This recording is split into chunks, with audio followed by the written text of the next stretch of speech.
Stock market అంటే చాలామందికి గుర్తొచ్చేది షేర్ల ధరలు పెరగడం తగ్గడం అంతే కదా.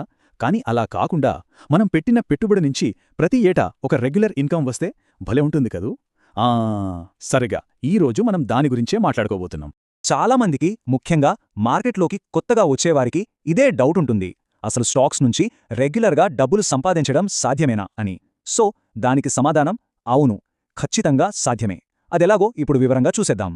డివిడెండ్ ఈల్డ్ పేరు వినడానికి కొంచెం టెక్నికల్గా ఉన్నా నమ్మండి, ఇది చాలా సింపుల్ కానీ చాలా పవర్ఫుల్ కాన్సెప్ట్. సరే, ఇక ఆలస్యం చేయకుండా దీని గురించి తెలుసుకుందాం. అసలు డివిడెండ్ ఈల్డ్ అంటే ఏంటి? చాలా సింపుల్ అండి.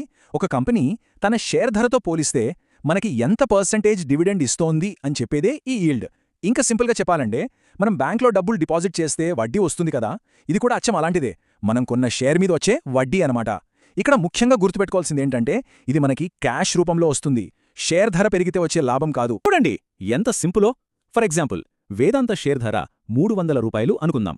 వాళ్ళు ఒక్కో షేర్కి సంవత్సరానికి 30 రూపాయలు డివిడెండ్ ఇస్తున్నారు అనుకుందాం. ఇప్పుడు మన ఫార్ములాలో వేస్తే 30ని 300తో భాగించి 100తో గుణిస్తే రిజల్ట్ ఏంటి?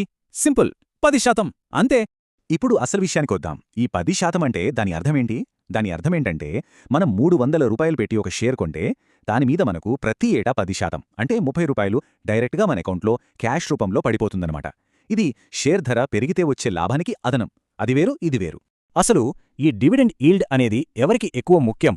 ఇది అందరికీ ఒకేలా ఇంపార్టెంట్ కాకపోవచ్చు. ముఖ్యంగా ఎవరైతే మార్కెట్ నుంచి ప్రతి ఏటా ఒక స్థిరమైన క్యాష్ ఫ్లో అంటే ఒక ప్యాసివ్ ఇన్కమ్ కావాలనుకుంటారో వాళ్లకిది చాలా చాలా అవసరం.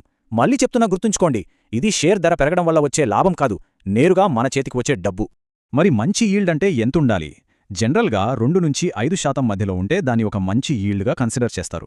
2% కన్నా తక్కువ ఉంటే అది లో ఈల్డ్ కిందకొస్తుంది. కానీ ఇక్కడ ఒక విషయం ఉంది, 15% కంటే ఎక్కువగా ఏదైనా కంపెనీ ఈల్డ్ చూపిస్తుంటే మాత్రం మనం కొంచెం అలర్ట్ అవ్వాలి, జాగ్రత్తగా ఉండాలి. ఈ వార్నింగ్ చాలా ముఖ్యం.